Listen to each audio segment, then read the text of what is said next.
Praise the lord. ఈరోజు మీకోసం జీవము గల దేవుని మాట. ఇర్మియా గ్రంథము 17వ అధ్యాయము 7వ వచనం.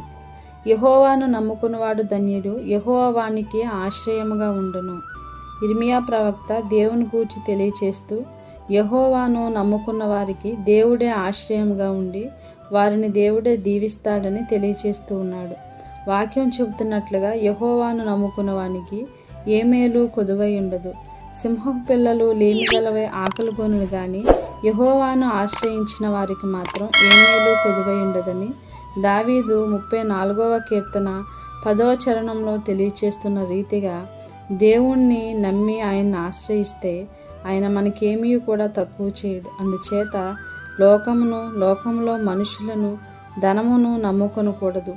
ఉగ్రత దినమందు ఆస్తి మనకు అక్కరకు రాదు.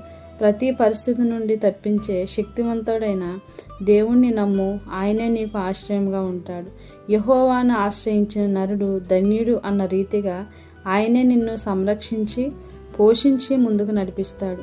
పరిశుద్ధుడైన దేవుడు ఈ ఉదయకాల సమయంలో జీవం కలిగిన మాటలను ప్రతి ఒక్కరి హృదయాల్లో ఫలింపచేసి నడిపించునుగాక. ఆమేన్. ప్రార్థన. మహాగణుడైన దేవుడవు, పరిశుద్ధత కలిగిన తండ్రి, మీకు వందనములు.